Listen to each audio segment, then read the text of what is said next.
What's up, everybody? This is Kelly Cook here on YouTube for Everything Phoenix, our YouTube live edition on Monday, and we're going to hit this one hard. We have some good stuff, guys. We took a week off last week for an event that we were doing, but we are back and we are ready to rock and roll. We have some really good stuff today. We are talking today development, as always. There's some really interesting stuff from a high-rise office tower to semiconductor talk to new restaurant openings, and the list goes on and on. And of course, residential real estate, we're talking about that as well. Did you know we have a new all-time high? Guys, we have a new all-time high for price per square foot in the Valley. We have never seen the average price per square foot be at $308 a square foot. And guess what? We have hit that now. So the naysayers about the market are continually talking about we're going to have a market crash.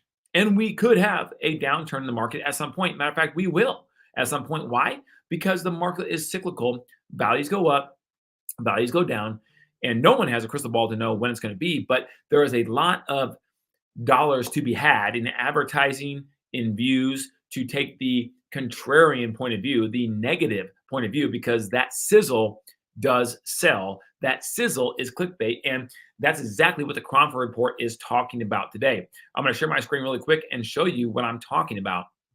Here's an article right here that says, since Cinco de Mayo, as of yesterday, that the all-time high now has now exceeded $308 a square foot. That means we have an all-time high of 308 and 1 penny to be exact.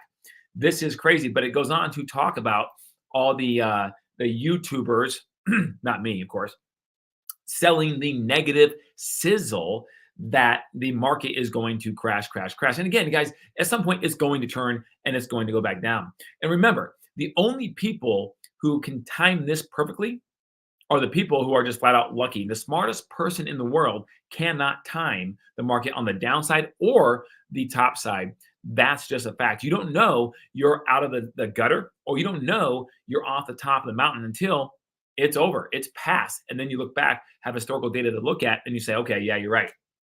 We definitely don't have, or we definitely hit the bottom, or we definitely were at the top. Right now, and what it goes on to talk about, guys, is right now, in 2022, the reason why at the end of 22, there was a big sell-off of real estate. Interest rates had started to climb, and there was a big sell-off from the second half of, call it June through December of 2022, where prices did go down on average around 14% back then. Now, a lot of people forgot about that quickly because 2023, even though rates remained high, on 7%, 6.5%, 7%, even a little bit higher than 7% through most of that time, people started to get used to it. And ultimately, there was still very low supply, and ultimately there was still low demand, but the demand was there enough to continue, and people want home ownership to continue to buy homes, so that the price point did actually recover by early of 2023 from the loss it had in 2022, about 14%. And also keep in mind, guys, the market was at that point an all-time high in June of 2022. So right now, you're looking at another all-time high just less than 2 years later, guys. Pretty crazy. Market went down and went up. Now, I think it's important to talk about why the market went down, the prices went down, because if we know why they went down in 2022, is it possible the second half of 2024 prices go down another 14%? Well, first of all, anything's possible. But the reality is what happened in 2022 is that there were iBuyers. Now, iBuyers are the big institutions that came out, and a lot of them have their petri dish. They have their experiment of what they want to do in their model. A lot of them start in Phoenix because the Phoenix housing market has a lot of diversity, and that's what they're looking for, to test their model, see if it will work elsewhere. Because, hey, if it works in Phoenix, it definitely will work elsewhere, right? That's the notion. So Phoenix is a testing ground for a lot of this stuff. Well, in 2022, when the market started to go down and flat, they couldn't hold these properties they were buying before in 22 and 21 anymore. So they fire sold, okay? Two main operators. Now there was a third. Zillow was one, and they got out of the iBuying business. And then of course you had OfferPad and Open Door, both companies of which are still actually solvent. They're still functioning. I guess I'm not sure if they're actually solvent to a degree, but they're still functioning today, almost 2 years later. But the second half of 2022, they went on a throw up of properties onto the market to get rid of their inventory because they didn't have the money to sustain the current losses they were facing at that time. Now, in Phoenix, that drove prices down. The 14% we're talking about in the back half of 2022. You had so much inventory owned by 2 to 3 major iBuyer or major companies that when they decided to unload, they unloaded and the market suffered because of it, because they own enough inventory to move the needle that much. Okay, now, why did this not happen in 2023? Rates are still the same. The overall economy about still the same. The reason why, guys, is because there weren't a lot of single companies, iBuyers, that owned any more of the significant amount of market share of inventory and decided all at the same time to unload properties. But Kelly, isn't there those foreclosures? Those foreclosures, right? Everyone's talking about foreclosures coming back and that there's going to be this flood of foreclosures. Guys, the people who are talking about that are selling clickbait. Same thing as what they're talking about the market crashing. It hasn't happened. It's been very resilient, especially in Phoenix, and it may more than likely will not happen for the year of 2024. Now, it could. Prices could slip a little bit because you go into the off season, so to speak, the off season from July 4th on, and naturally price per square foot does go down a little bit. We're at this all-time high right now, 308 a square foot. Phoenix has now hit an all-time high. So naturally, that's probably going to come down a little bit as we go into the end of 2024. Now, we have a presidential election coming up. We have some things on the horizon to where you can say that if it's going to happen, it may be kind of, they might kick the can down the road a little bit, so to speak, right? That's very possible. 2025, who knows? But right now, if you are looking to buy a property, you may strongly consider it if your exit strategy is one that tells you you don't have an immediate need to sell coming up in the future. You do not have a job that has a contract on it where the contract's up in a year, and therefore it's a potential something may have to happen. And that's the case, then you should consider home ownership, even though rates, yes, rates are still very high. Let me share my screen and we're going to talk about an article that talks exactly about this point I am making. Okay, let's go here. Not there. That'll be a good one too to cover, by the way. Let's go right here. Okay. Home prices in Phoenix are ticking back up. Should you rent instead? Good, interesting article. Well, this talks about the rates are really high, but home prices are ticking back up. Maybe you should just rent. Well, for some people, that is going to be an option that you should strongly consider. Other people just rent out of fear, probably not the smartest thing to do. Okay. Phoenix rent increased 0.2% in April compared to 0.5% increase nationwide, okay, according to Apartment List. Year over year, however, rents in Metro Phoenix are down 3.9%, okay? Meanwhile, home price growth is up 4.9%, according to Case-Shiller. Now, this is interesting because if you're debating whether buying or renting a home is more economically sensible, consider this question. Should I save a nickel today if it costs me $1 tomorrow? Obviously, the answer is no. This would be a quick path to financial ruin and not building equity in the future. All right. Making renting a poor economic decision due to the future appreciation that most houses are going to have. Even if they don't appreciate, guys, you're still looking at the other beautiful thing of home ownership, which is equity buy down. Over time, you will purchase a property. Guys, I was talking to a client just last week, and they are moving after only owning the house for less than about 18 months. They are looking to potentially make a little money, honestly, because of appreciation, but most likely looking to break even. And I talked to them. They said, you know what, we are thrilled that we purchased the property because even if we break even, we still are able to rent for free or live for free, however you want to look at it, for about 18 months. Whereas if we rented, we're talking, $3,000 a month. We're talking $36,000 a year, and then another 18 on top of that. So we're talking $54,000 a year that would have been thrown out the window. And if we can sell right now and break even after all fees, which is looking like it's very possible to do, we live for free for 18 months. Not a bad deal. Okay. So that's what we're talking about in this situation of homeownership or renting, which is better. All right. I'm going to share my screen and go back to the Cromford report. Now we have the numbers are in, guys. Yeah, we have it. Let's look at the graph. The graph is pretty. Let's look at it real quick, okay? Because we have Chandler leading the way for the different cities of the CMI. Remember, the CMI Cromford Market Index is 90 to 110. That is rated obviously as a balanced market. 110 above is a seller's market. So you have an interesting dichotomy here where you have the top 11 now suburbs above 110. You have just one that is balanced and 5 that are a buyer's market. Now let's look at the numbers here. Okay. Let's look at May 4th, the affidavits of value. Now don't fall asleep on me because this is interesting, I think, right? Closing counts look a bit stronger in 24 than it was in 23. But bear in mind that April 24 had 10% more working days. So that's interesting. That's how numbers can always be kind of skewed a little bit. But we're not going to do that here, okay? New homes did not perform quite so well in April, which has been the big craze here recently. Their market share dropped to 19.7%, the lowest percentage since July of 2022 for new home sales. That's interesting. You know, they're offering the gamut when it comes to the mortgage rates, okay? So that is interesting. The new home median sale price was $515. That is up 0.4% year over year. And the overall median sales price, okay, for April was up to $476, 4.7% up from April of last year. Median sale price up 4.7%. Okay, that's the biggest thing. Now, let's go to this article here that talks about home prices have reached a milestone. Here's why it's a double-edged sword. Now, we kind of know why already. We're just going to skim over this article really fast. But the median sale price for the U.S., did you know what this was? If you don't know, now you know.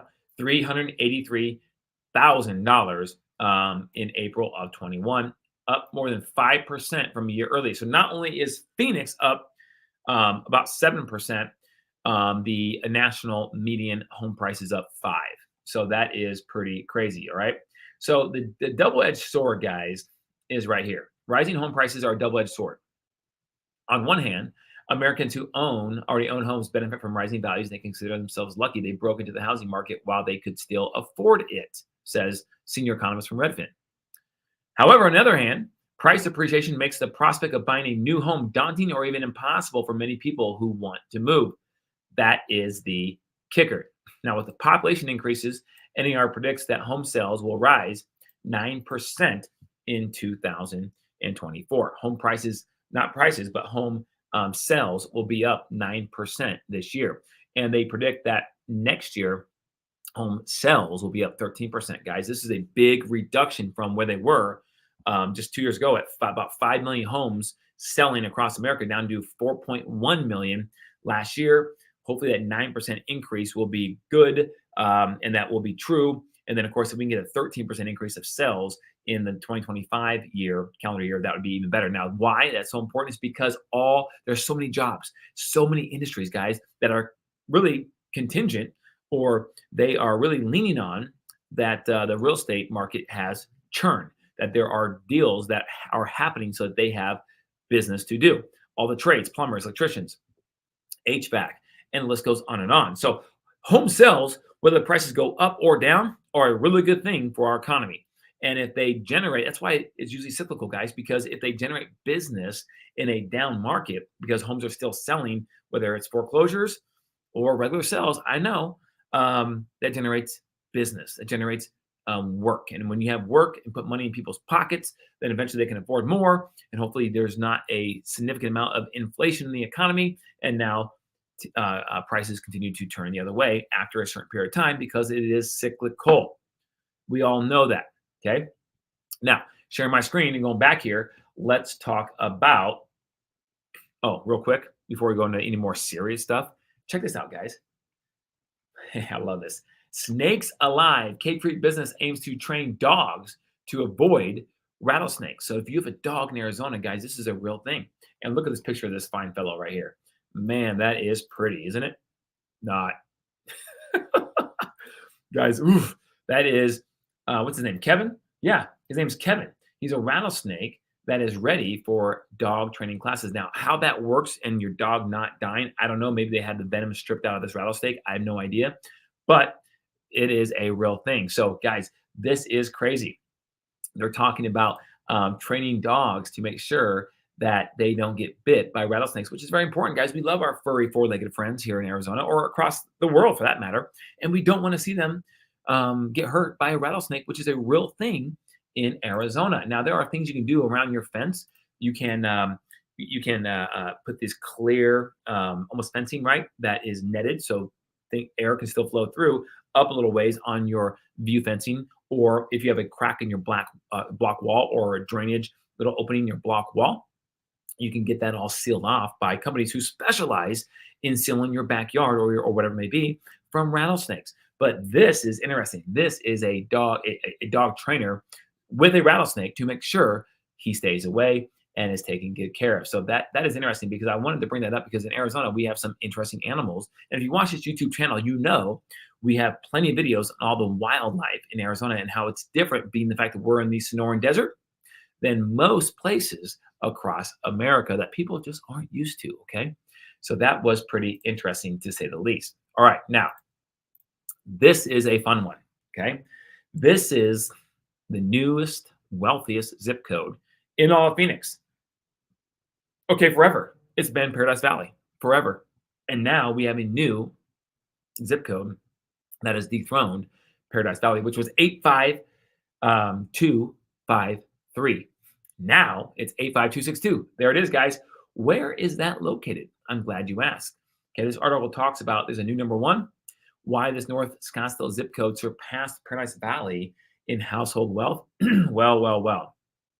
It is crazy. There's a lot of money out there, guys, and the people are flying into, whether they're staying for a second home, whether they're doing it for a full-time residence, but they are eating up the high-end real estate in Phoenix, which, hey, for a local economy or even a real estate expert like myself, I'm not upset about it. So here we go, guys. 85260 is taking the number one spot in household wealth based on the U.S. Census Bureau's American Community Survey. Okay. Number one for the fastest growing place for millionaires is Austin, Texas last year, followed by number two. That's right. You guessed it. Scottsdale, Arizona. Okay. And then what they specifically talk about is that the area, otherwise known as Arizona's Disneyland, is this place called Desert Mountain, guys. Desert Mountain is a large, self-contained master plan community with not one, but 7 golf courses. And if you have the ability to check out our video on Desert Mountain, we have a video on our YouTube channel right here at our link. Just go ahead and click over there. You would see Desert Mountain tour. You will get everything you need to know about Desert Mountain, guys. It is special. It is Arizona's Disneyland because when you're at Desert Mountain, you don't have to leave. You really don't have to leave. I'm going to share my screen here because there's some cool pictures. There's a picture of Desert Mountain. It's one of several courses, again, 7 to be exact. And the 7th golf course is actually named 7. That way you can't forget there are 7 golf courses in Desert Mountain, and it's beautiful. The whole area in the high desert area of the Sonoran Desert is just gorgeous. Now, also, what's great about Desert Mountain is that it's usually about 10 degrees cooler there than it is in the main part of the valley of Phoenix. So you get a little bit cooler weather, you get beautiful views, and it's a golfer's paradise, guys, with 7 golf courses, really for the same price that you'd pay at another country club for the price of 1 or maybe 2 golf courses. You get 7. So it's beautiful, guys. You can see here that the location is, in terms of the zip code map, is right up here. So Scottsdale really runs, I can't highlight this map, unfortunately, but Scottsdale runs from up here in the blue, dark purple, all the way down to 85262, all the way down to about here. Okay. Long, skinny rectangle for the most part. And this zip code now is the wealthiest in all of Phoenix. Now you can see the second wealthiest is still 85253 right here at Paradise Valley. Then you have a lot of other wealth up here in Scottsdale. The shaded areas are the more wealthier areas. And then down here in East Valley. East Valley is coming up as a contender to Scottsdale with Chandler, i.e. the headquarters of Intel, down here, and Gilbert down here, and Queen Creek. So the East Valley is coming up too when it comes to wealthiest zip codes in all of Phoenix. Lori, what's going on? Just saw your comment. Keep me clear of all snakes. Now I'll have nightmares. Yeah, I know. I'm not a fan either. I've come into contact with a couple of rattlesnakes, guys, only about 3 times in my life. in Arizona, which is about 19, almost 20 years. And never got bit, never got close, but got actually fairly close one time. It was actually interesting. It was at dusk. I thought it was a stick laying straight across the pathway. It wasn't a stick. And so I probably set the world record for jumping backwards if that was an Olympic sport when that happened, because as I got close to almost stepping on it, it coiled up and I dropped my phone and everything else went flying and jumped backwards. And thank goodness it didn't even try to strike. But I think I scared it as much as it scared me. So anyways, that's my rattlesnake story. Rattlesnake story. There you go. And I'm sticking to it. But it is a real thing. So if you are just petrified, it's okay. Just don't go in certain areas. Don't go hiking the mountains if you're petrified. And don't live in the mountains either. Live on the flat areas that are more developed, been developed for multiple decades, not just a new subdivision in the mountains that just was built a couple years ago. Your chances are going to be higher. But that being said, you'll be fine. Okay, next but not least, I'm going to share my screen. We have a few more things to cover, guys. This is fun. Here we go. A challenging, wonky year. Does distress loom in Phoenix's multifamily market? Guys, there are a ton of new multifamily projects being developed all across Phoenix and other major cities as well. And I think there's going to be a little bit of a problem coming up here, because as these multifamily complexes are being finished and delivered to the market, some of them are sitting vacant more than what they had anticipated when they started to pull their permit to start building these complexes and communities. So what we're seeing right now in Phoenix and other places such as Texas and Florida, there's certainly going to be some downward pressure on rents as new supply is being delivered, guys. So this could help you save money on rent by the oversupply, because at the end of the day, economics is supply, demand, right? We goes on to talk about this building is completely stalled in downtown Phoenix right now until they get more financing. And so you have all kinds of stuff going on. But overall, it's location, guys. The buildings that are in the best area of the valley will continue to be built, and they will rent out for more and more as we go on. Okay. So back to my screen. Let's talk about a few more things. If you want solar on your house, if you want to save money on your electric bill, this is an article for you really quick. 4 valley cities are the fastest places to recoup solar installation for expenses. This is interesting. There's a solar farm, guys, out there in the Sonoran Desert. But because of our 300 plus days of sunshine every year, there are 4 cities, to no one's surprise. Chandler, Avondale, Glendale, and Mesa only take around 2 years to make up the cost of a solar system through reduced electricity bills and the installation costs. Now, the cool thing about this, guys, is it actually takes into consideration everything, not just how fast or how much sun hits those panels. What are your install costs? What are your costs to operate or to buy the system?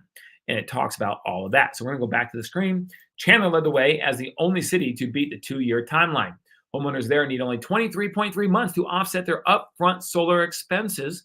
In Avondale, it was 24, and 24.5 in Glendale and Mesa.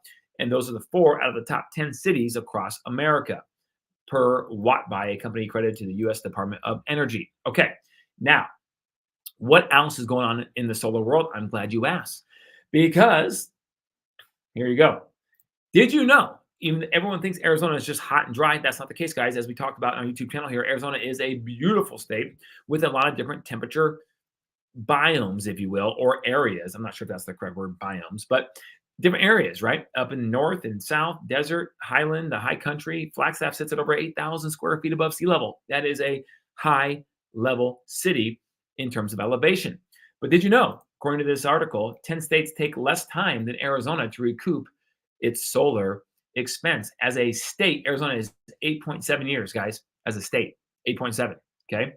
Phoenix, way shorter than that, but 8.7 for the state. But then you have California, New Hampshire, Rhode Island, Connecticut, Maine, Massachusetts, Colorado, and Texas that are shorter than the state of Arizona.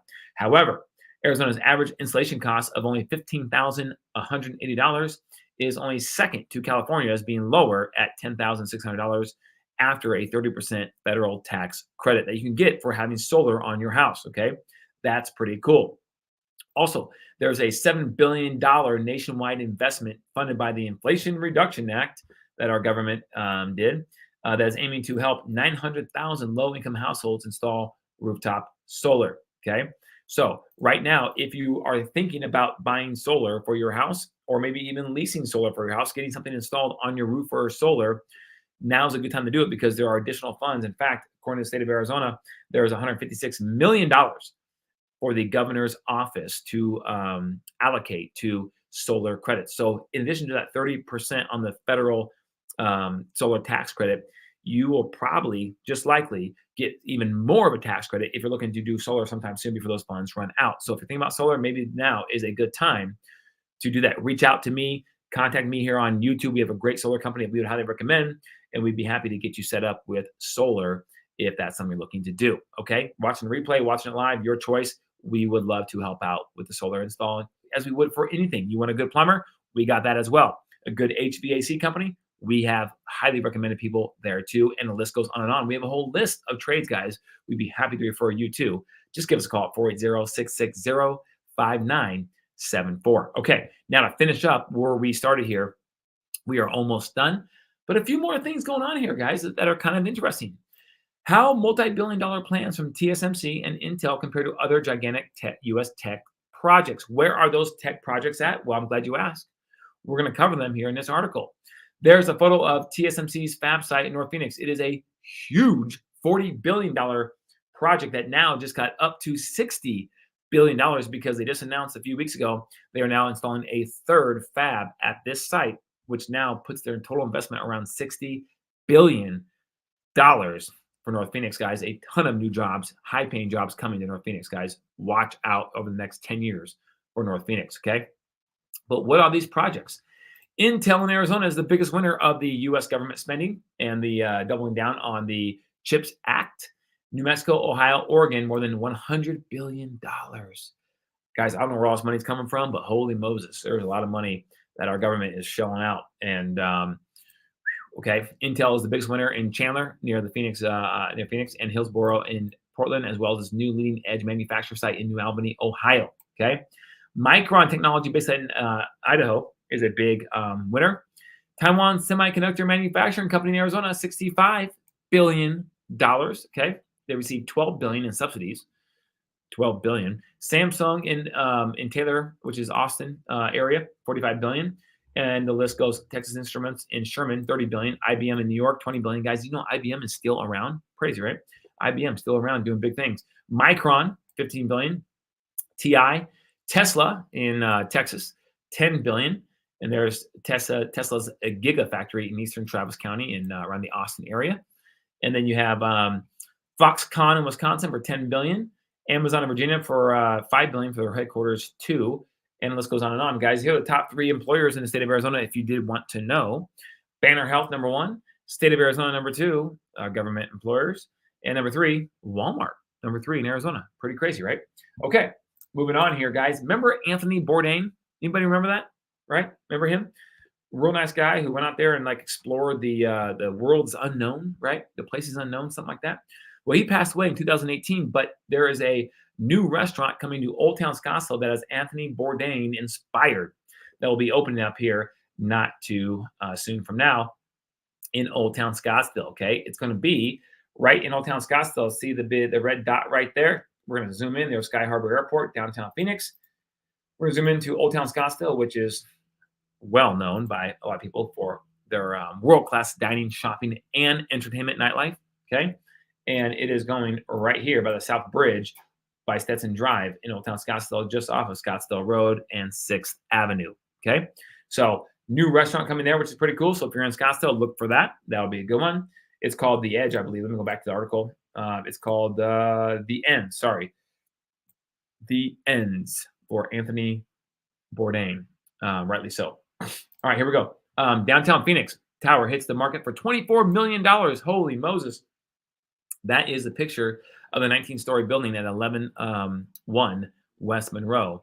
And guys, here's what's crazy about that. That building is one of many buildings we're looking at right now to try to afford the affordable housing crisis that is happening. That building could be one of several that are actually looking to convert into multifamily space, which is another thing that will help drive down rents because more supply. That's a building that's already structured. It would need obviously some TI on the inside to get it to be reformatted. But that's what they're looking to do on a lot of major cities, and Phoenix is no exception when it comes to getting more multifamily, multi-units, apartments, condos built quick as possible to solve the lack of supply of affordable housing. That could be a candidate for it. Okay. So interesting when it comes to that, at least, right? All right. Golf courses. This is a good one, guys. New slope rankings reflect Valley's most challenging courses for 2024. Where are they? Guys, golf is a big thing in Phoenix. So where are those the most challenging golf clubs in Arizona? Here we go. There's just one course that has a slope rating of 150, and that is the Renegade course at where? Oh, Desert Mountain, Arizona's Disneyland playground. The Renegade course, 150. Now, after that, there are 4 courses that have slope ratings of 149, including Greyhawk's Talon course and 3 holdovers from last year, Silverleaf, Desert Highlands, and Whisper Rock's lower course. Guys, I played the upper course of Whisper Rock. I've never played the lower course, but I'm sure it is obviously very challenging and good. For the ladies out there, okay, Desert Forest Golf Club, 149 slope.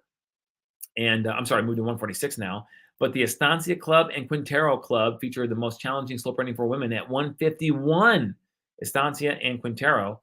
And Scottsdale Nationals Golf Club Mineshaft course and Desert Mountains Geronimo course are at 150 on the slope rating. So that is crazy hard golf. So kudos to you, women and ladies out there playing golf on those courses, because that is not easy. That is hard golf right there. And guys, we all know that Scottsdale is known as the golf mecca of the world.